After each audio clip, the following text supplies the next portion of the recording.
रविंद्र कौशिक, भारत का वो जासूस जिसने देश के लिए सब कुछ दिया, लेकिन इतिहास ने उसे भुला दिया। जब हम जासूसी के बारे में सोचते हैं तो क्या ख्याल आता है? शानदार गाड़ियां, एक्शन, ग्लैमर, है ना? लेकिन ये सब बस एक पर्दा है।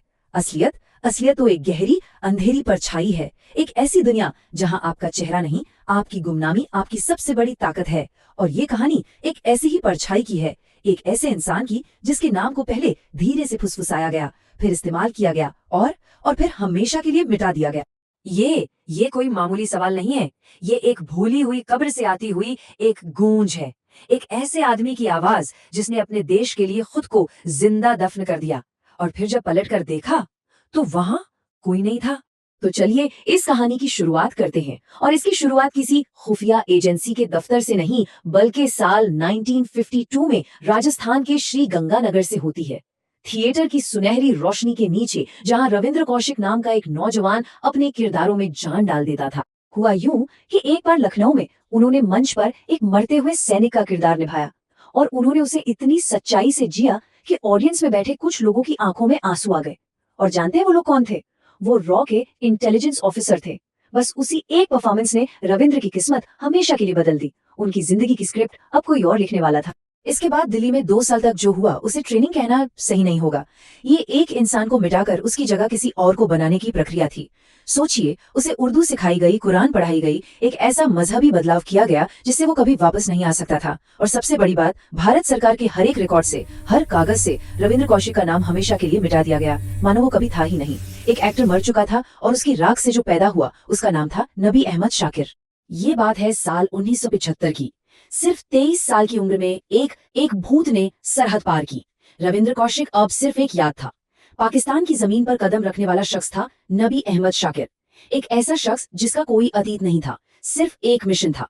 और उसने सिर्फ घुसपैठ नहीं की, वो खुद पाकिस्तान बन गया। कराची यूनिवर्सिटी से लॉ की डिग्री ली, फिर पाकिस्तानी फौज में कमीशन हासिल किया और मेजर के पद तक पहुंचा।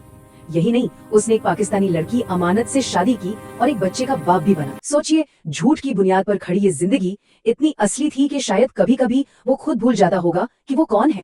1979 से 1983 के बीच का जो वक्त था, वो पाकिस्तानी फौज के अंदर भारत की आंखें और कान बनकर जी रहा था। उसकी भेजी हुई हर एक जानकारी सोने के बराबर थी। वो ऐसी ऐसी खुफिया खबरें भेजता था जो दिल्ली में बैठे बड़े बड़े अफसरों की रणनीति तय करती थी। वो महज एक जासूस नहीं था, वो एक जीता जागता हथियार था। उसकी इस बेमिसाल बहादुरी और कामयाबियों के लिए कहते हैं कि भारत की तत्कालीन प्रधानमंत्री इंदिरा गांधी ने उसे एक नाम दिया था।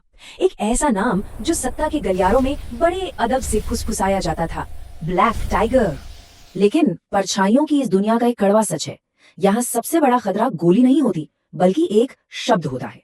एक ऐसा शब्द जो किसी कमजोर दिल से निकल जाए और सब कुछ तबाह कर दे।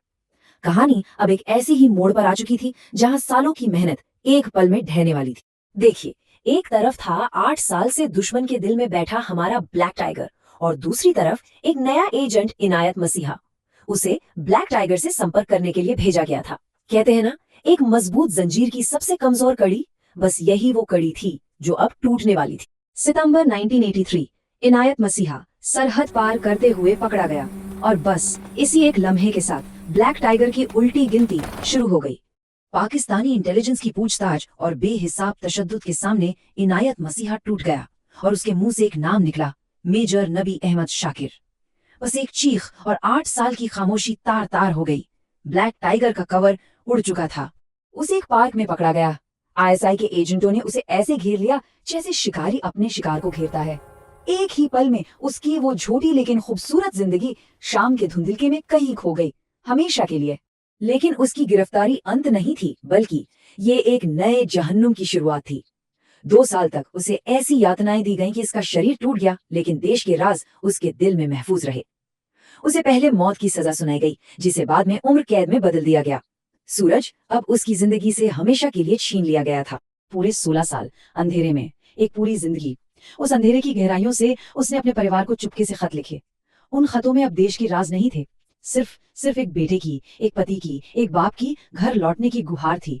उसका अंत किसी धमाके से नहीं हुआ, बल्कि मुल्तान जेल की ठंडी कोठरी में एक धीमी दर्दनाक खांसी से हुआ।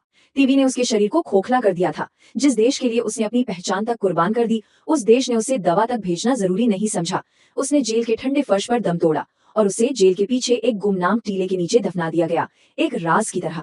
रविंद्र कौशिक की कहानी सिर्फ एक जासूस की दास्तान नहीं है, ये एक राष्ट्र के सामने रखा गया आईना है। और ये हमसे एक बहुत सर्द सवाल पूछती है कि जब एक सैनिक अपना सब कुछ, यहाँ तक कि अपना नाम भी देश को सौंप देता है, तो बदले में देश का उसके प्रति क्या फर्ज बनता है? क्या एक नायक तब तक ही नायक है जब तक वो पकड़ा न जाए? सोचिएगा जरूर। चुका। Thanks for watching.